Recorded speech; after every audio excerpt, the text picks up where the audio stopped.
Namibia lies in southwest Africa. The Namib Desert stretches for almost 2,000 kilometers along the coast. To the north, the desert is crisscrossed by several dry river valleys. One of them is the Namib Valley. It runs through the desert for several hundred kilometers and ends in the sea.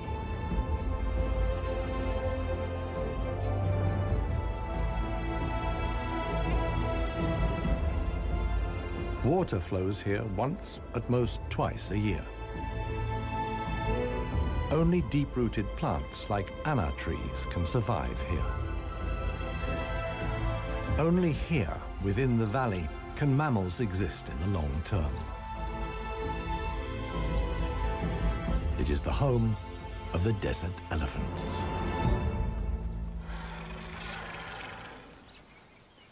In contrast to their other African relatives, desert elephants live in particularly small family groups.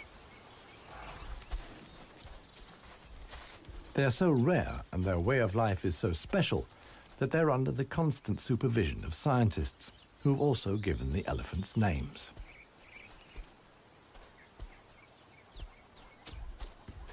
The head of this family is alpha cow Clarissa. The animals don't leave her side for a moment.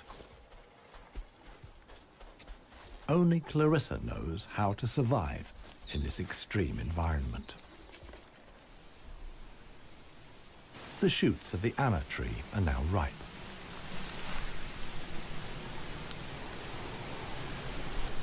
The pods contain protein-rich seeds.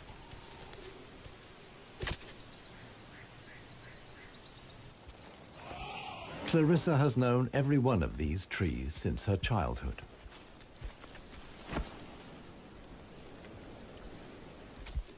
Even the youngest, Maya, tries the shoots.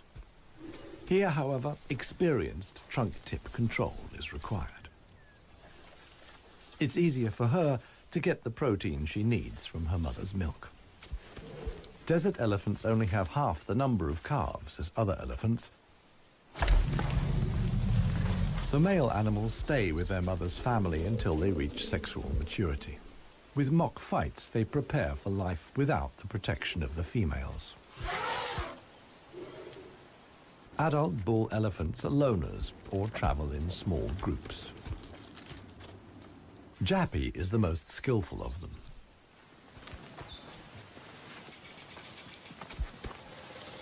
His younger brother watches enviously as Jappy brings down apparently unreachable branches from the tree.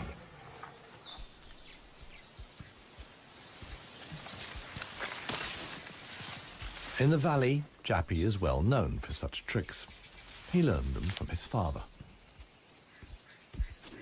Friendship among bull elephants has its limits. Jappy is certainly not willing to share his branch with his younger brother.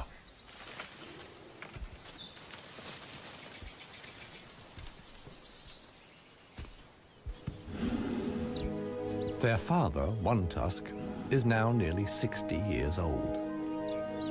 His trademark is the missing right tusk, lost long ago in a hierarchical battle. For years, he was the undisputed king of the Namib. Now he lives in seclusion. One Tusk's legs are weak. He can no longer keep up. The aging bull is already being watched by a male jackal,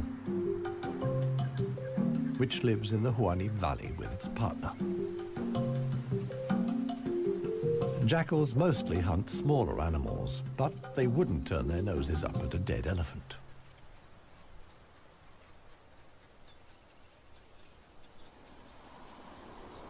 In a side valley, Clarissa has discovered a further source of food. There's a wide selection of bushes, grasses, and herbs.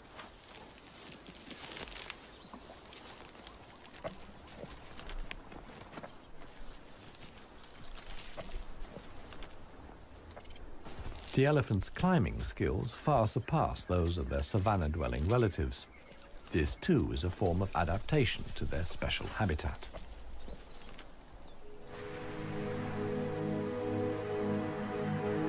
Old One Tusk has at last reached one of the anna trees in the Namib Valley. But Clarissa and co haven't left very much for him to eat. He desperately searches for something edible in the remnants. In vain.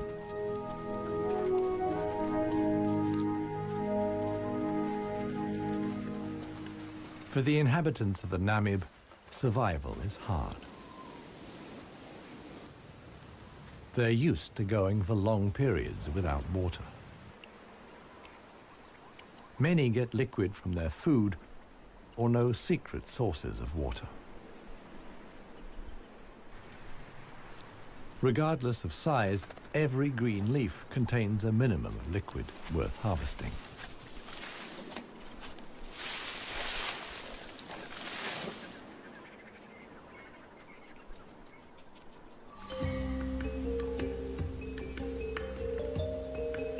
Outside the dry river valleys, there is scarcely any vegetation. Here, only extreme specialists survive. The Namib desert beetle is no bigger than a fingernail. As all animals, it depends on water for survival and has developed a special strategy.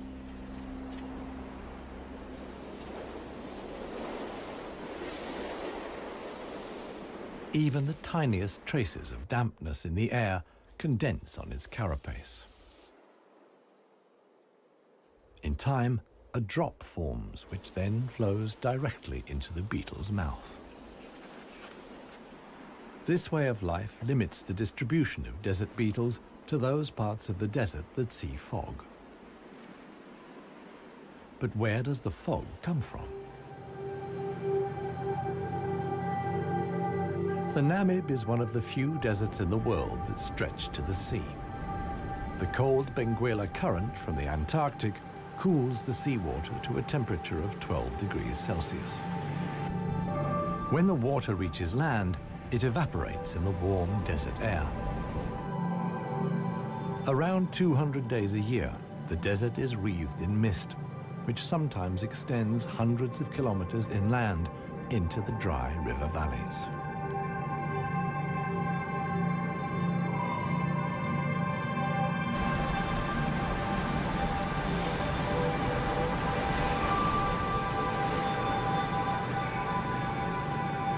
The Benguela current doesn't only bring fog, it's also rich in fish.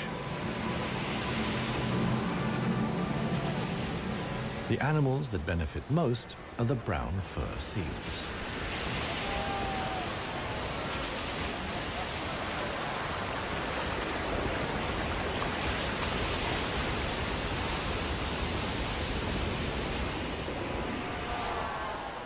Their colonies are often home to 100,000 animals.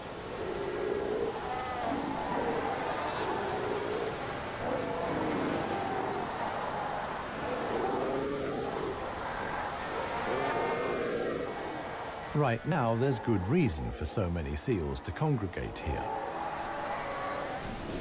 The mating season is just beginning.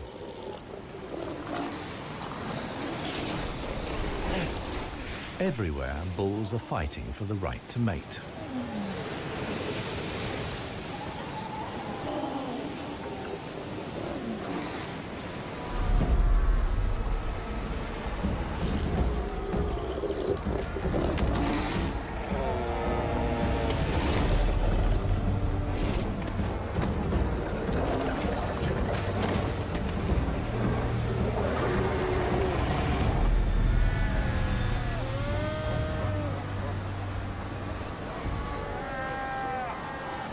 The strongest conquer a whole harem and then have their flippers full.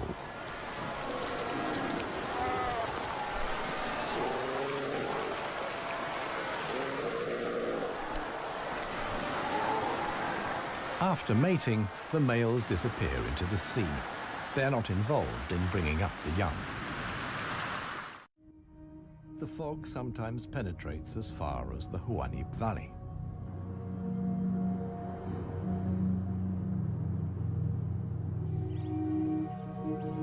Now, even the biggest animals benefit from the moisture contained in the fog.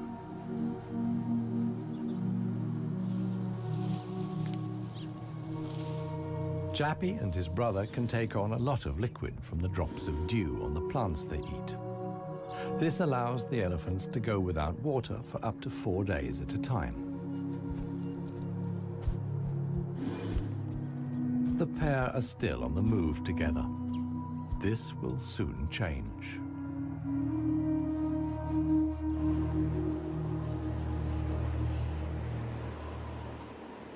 As the fog lifts, the sun illuminates a very special event. Families of elephants from other dry river valleys are on their way to the Namib Valley. They're following the calls of their relatives, which they pick up via the soles of their feet, as via a stethoscope. More and more elephants join Clarissa's family. Some of the animals haven't seen each other for years and exchange affectionate greetings. Jappy and his brother are also aware of the arrival of the females. When it comes to attracting a cow, in a flash, companions become rivals. Once upon a time, one tusk was also aroused by all the excitement. Today, it no longer has any significance for him. He wouldn't be able to deal with confrontations with other bulls.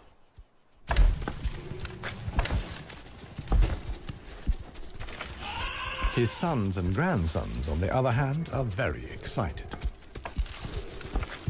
For them, it's important to make the most of the female's willingness to mate and prevent others from taking advantage. In the end, however, Jappy only manages to achieve his goal by means of a trick. He abducts the alpha cow, Clarissa.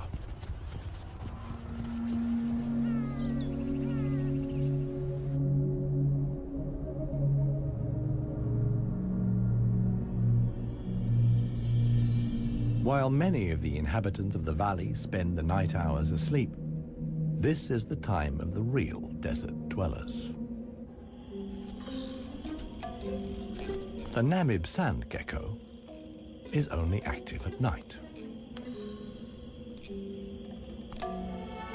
In the darkness, the little predator looks for crickets and spiders.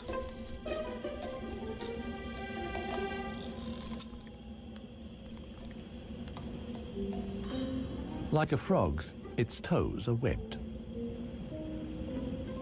This enables the lizard to seemingly fly across the dunes without sinking into the sand.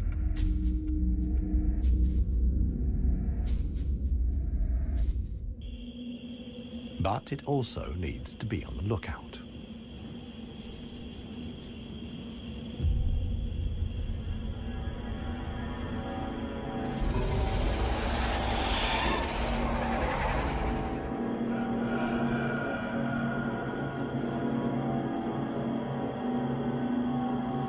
A sidewinding adder. Similar to desert elephants, beetles, and geckos, the snake has a hard life in the Namib.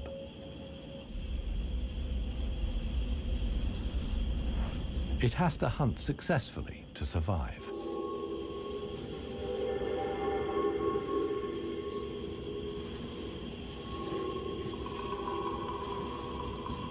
Once it finds a good spot for an ambush, it goes to ground.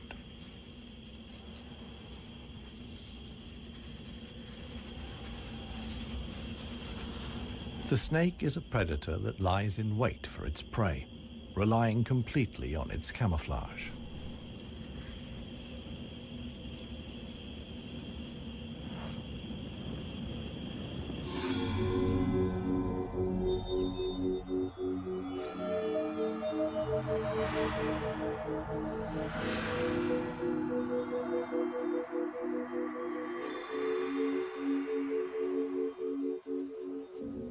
For the sensitive gecko, it's time to go. In the sun, it would quickly dehydrate. Here, too, webbed feet come in handy. The lizard uses its legs as scoops to quickly dig out astonishing underground passages. It can make tunnels 1 meter long into the ground.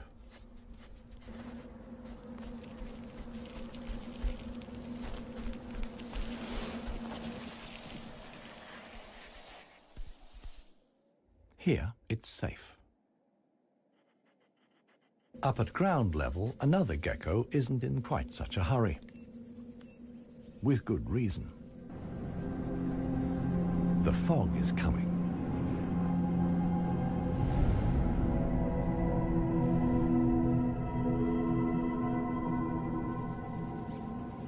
The lizard's large, mirror-like eye surfaces allow the fog to condense here. At last, water.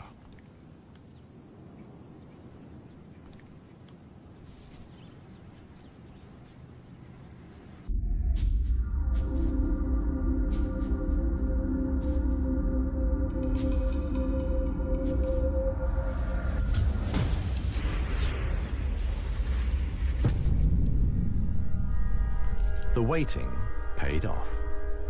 This morning, the sidewinding adder can have breakfast and get some liquid into the bargain.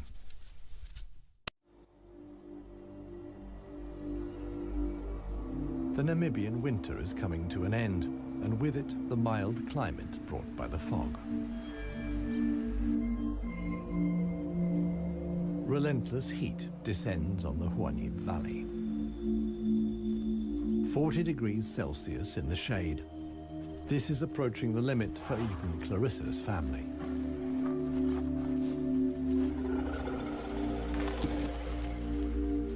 Elephants don't sweat, and so protect themselves against overheating by fanning their ears. But it seems too hot, even for that. The heat is hard to bear for all the animals, but for the youngest, the sun can be lethal. Maya is really suffering.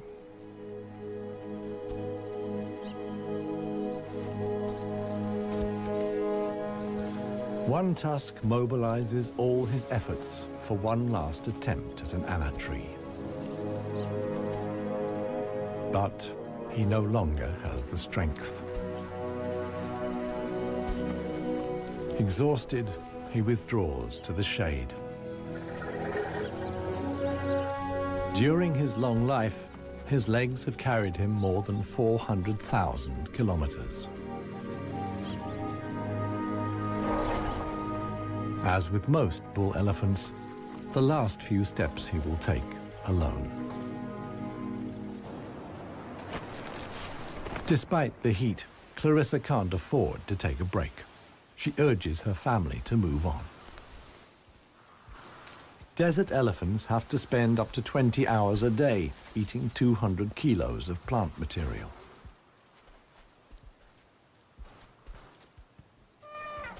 As tiring as that may be, Clarissa's family have no choice. One young bull is already so exhausted that he sleeps through the signal to move off. He only wakes up when the other elephants are already out of sight.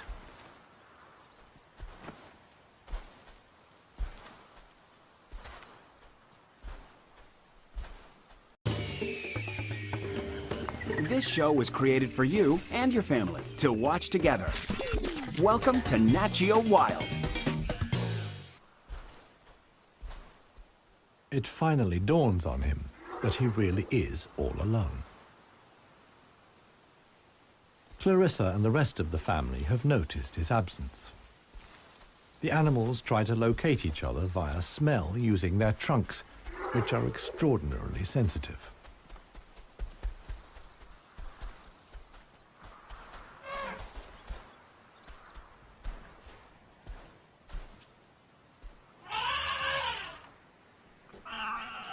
In the end, it's Maya who gives the decisive call. Now the straggler knows which way to go.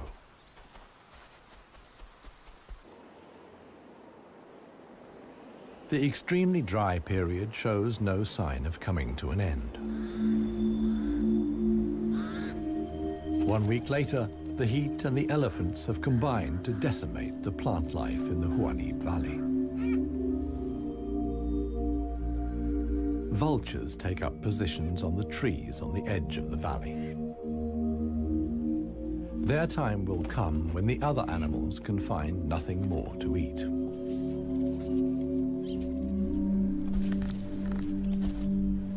For Clarissa's family, a dead tree now becomes the sole source of food.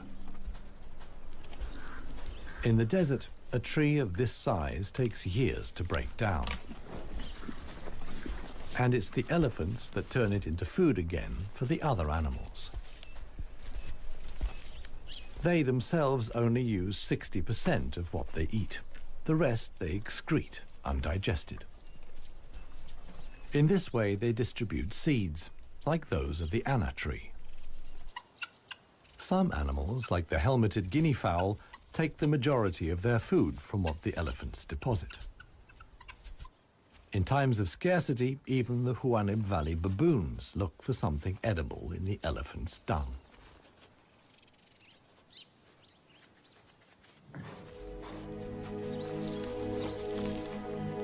Old One Tusk has one more go at the wood.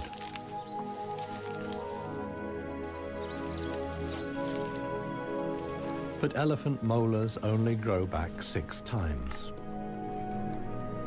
One Tusk's teeth are worn out, and his attempt to eat wood the way he used to is doomed to failure. In other parts of Africa, older elephants seek out swamps where they can live for a while longer on softer leaves. Here, there is no such possibility.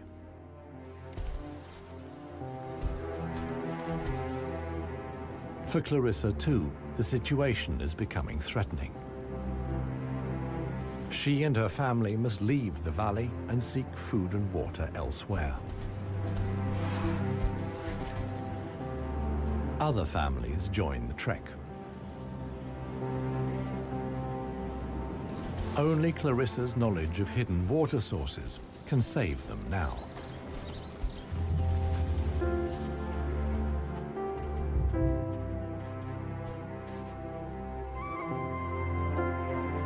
Scarcely any animals are left in the valley. Even the jackals are leaving. In their search for food, they will move along the Namib Valley until they reach the coast. Only One Tusk is too old and too tired for the trek.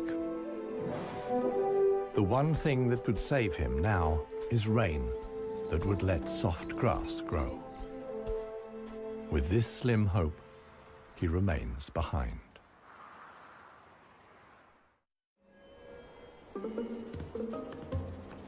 The Namib desert beetle is also looking for something to eat. In contrast to most of the desert dwellers, it is not seeking fresh young shoots. The beetle is on the lookout for plant residues. The unceasing wind is a help. It sweeps fragments of plant life together in valleys and hollows between the dunes. Mostly it's just a few bits of leaf. But sometimes it collects and becomes something like a herbal rubbish dump. Although the plants are completely dried out, they still contain important nutrients.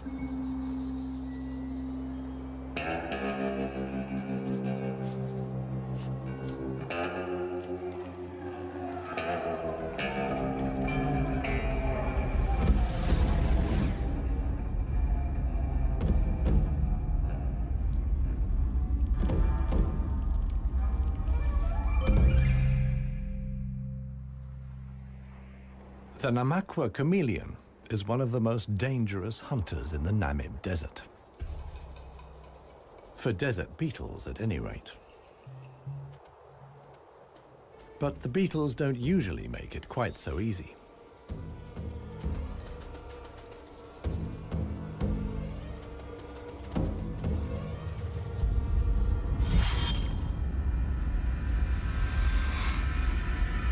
The beetles aren't only full of protein, but also provide essential liquids for the lizard.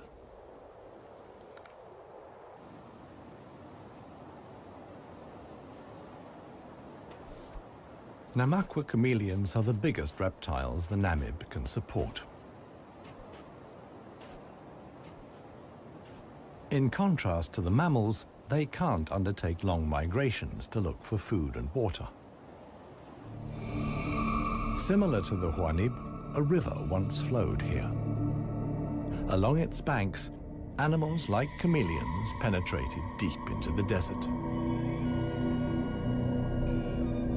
Hundreds of years ago, the dunes slowly invaded the riverbed and cut off the water supply.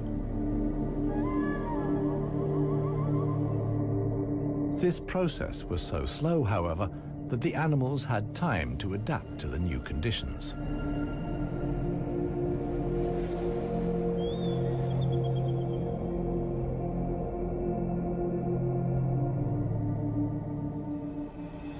The mammals didn't need such a long period of adaptation.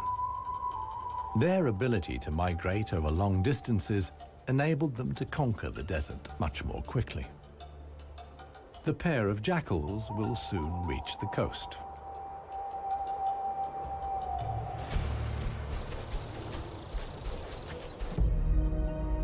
Clarissa, meanwhile, is still searching for water. Little Maya is already exhausted.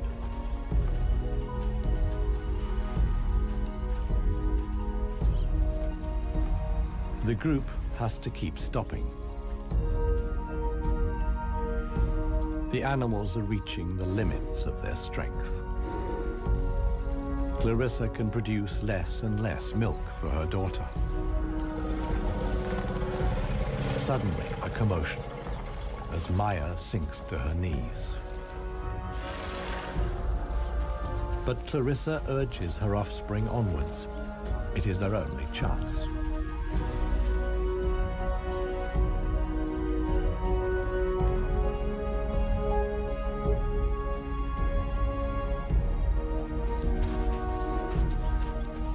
As dusk falls, they finally arrive.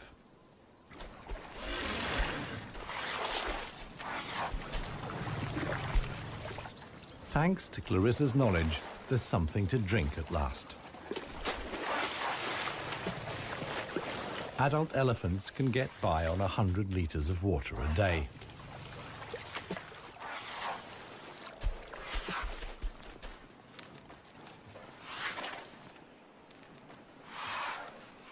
The subsequent dust bath serves to protect the elephant's skin from the relentless sun. The trek to the next source of food is long. The following morning, Clarissa will move on.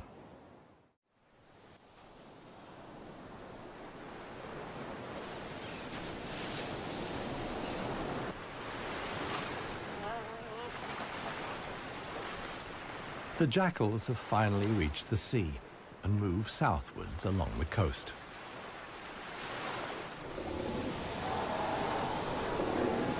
The new generation of brown fur seals is just arriving. Many of the mother animals are heavily pregnant. This young mother hasn't long to go.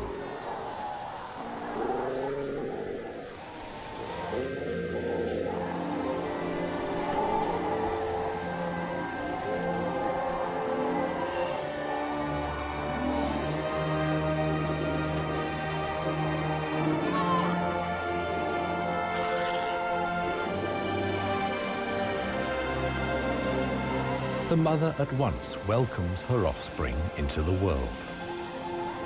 Each voice and scent is as unique as a fingerprint. The ritual creates an unbreakable bond between mother and pup.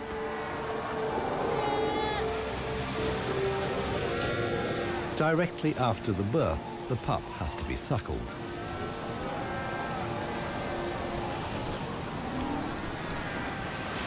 The newborn is a little clumsy.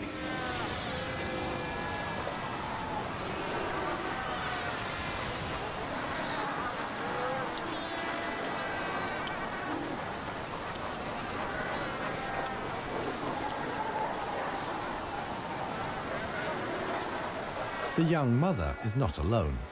Tens of thousands of other females have also given birth. Space is at a premium in the colony, a risky situation for the babies.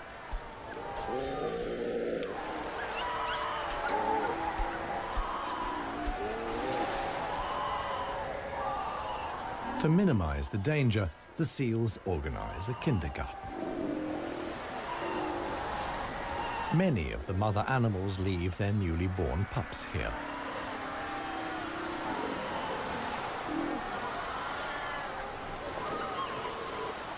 The nursery not only offers the young pups protection, but also makes it easier to find them later.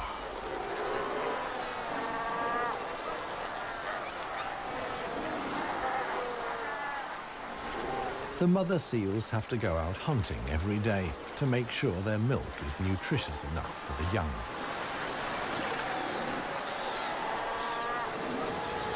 But when choosing the location of the kindergarten, they forgot about the tide.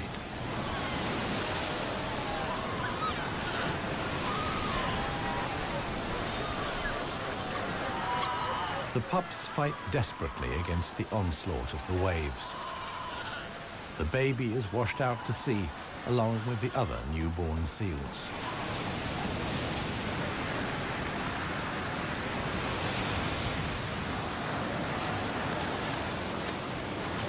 Seal pups can swim, but they don't have the protective layer of fat of adult animals. The pup fights for survival. Another is slowly but surely losing the battle. Within a few minutes, the pups are so exhausted that they can no longer keep their heads above water and drown.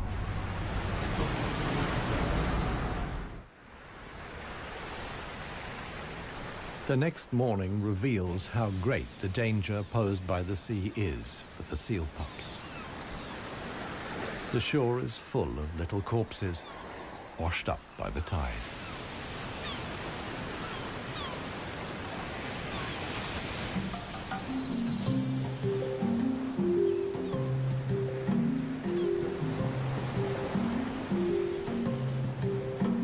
The jackals from the Namib. The pair have traveled hundreds of kilometers from the arid valley.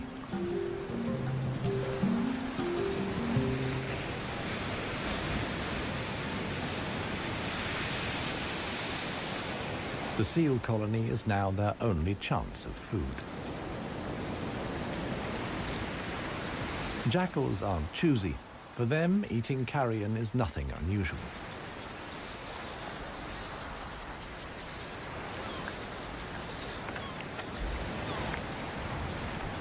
They'll be spending the coming weeks at the seal colony.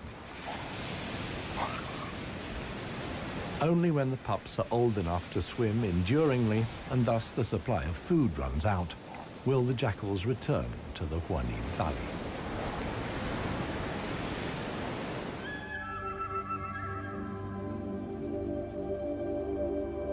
It's not only the jackals that undertake such long treks. The other inhabitants of the Namib have a long way to go.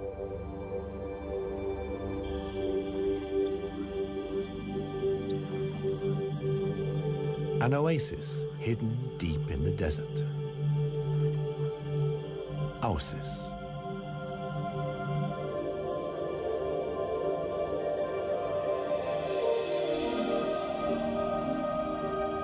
It lies like an emerald in the middle of the desert.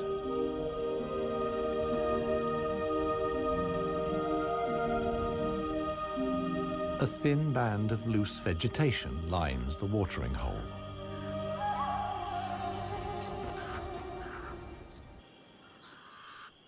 The pied crows are getting worked up about something. Visitors. Big visitors. the legendary desert lions. Desert lions are so unbelievably rare that scientists have fitted them with transmitter collars so that the big cats can be monitored and protected. Two females have taken up positions in the undergrowth with their young. The experienced predators know that it's just a matter of watching and waiting. And indeed, many animals are making their way here. The oryx's numbers have thinned noticeably. Some are lagging far behind the main column.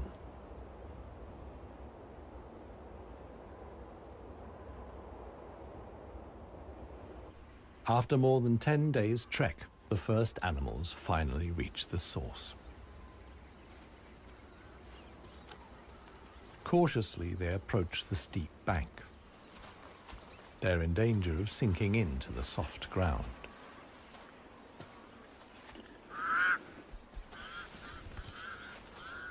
The pied crows sound the alarm again. The lioness's patience has been rewarded. They've caught one of the stragglers. One lioness keeps the oryx in check on the ground. The hunting lioness is completely exhausted. Fighting the antelope has taken the last of her strength.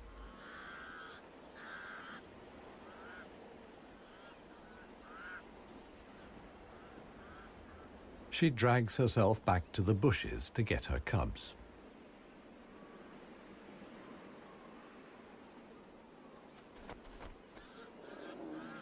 The other lioness keeps the pesky crows at bay.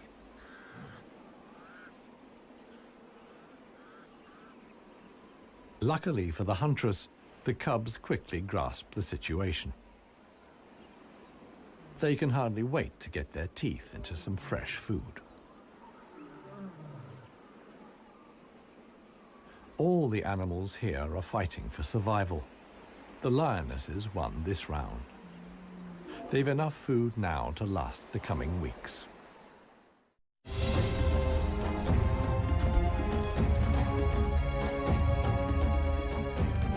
Clarissa and her family have finally reached the neighboring dry river valley.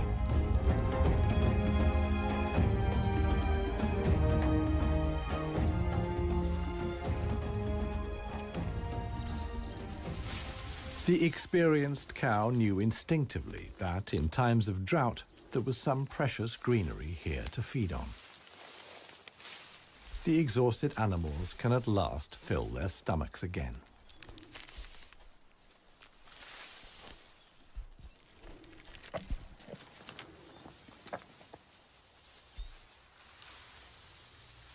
And this is how a happy, full-up baby elephant looks. Maya in paradise.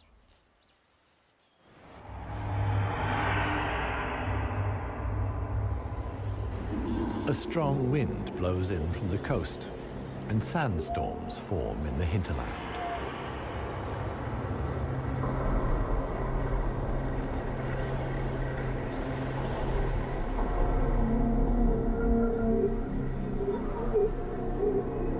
They reach the river valley where Clarissa and family have found food and shelter.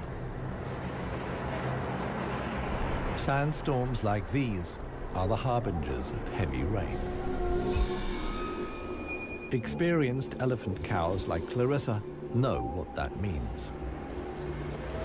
As soon as it rains, the dry river valleys will be turned into raging torrents that wash away anything in their path. Imminent danger for the family of elephants. Time to move on again. Now the safest place to be is outside the valleys. How right Clarissa was can be seen the following day. Water in the dry river valley. Only every 10 years or so is the rain strong enough for the flood wave to reach the sea.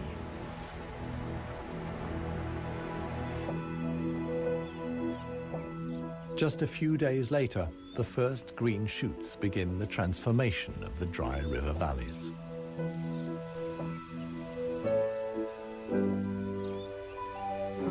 The Namib Valley, too, is bursting with new life as the first exiles return.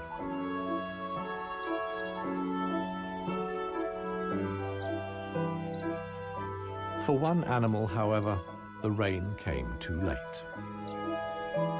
Old One Tusk succumbed to hunger before the first drops fell. The jackals find his body on the edge of the valley.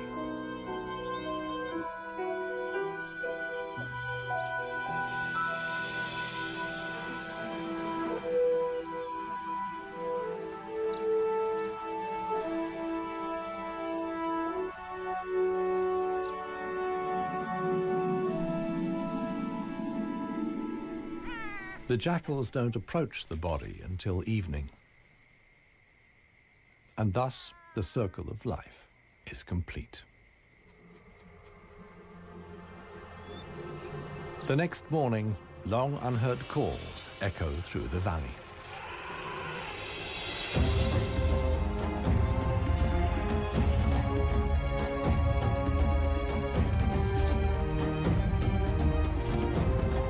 Clarissa is back. Her family survived the floods unscathed. Maya, too, is thriving. At last, the newly greened Namib Valley comes into view.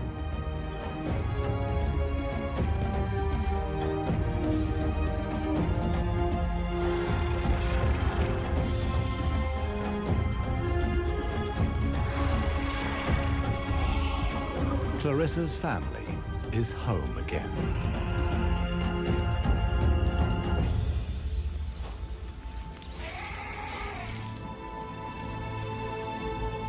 Jappy will pass on the genes of his father, One Tusk, and with them, his strength and intelligence.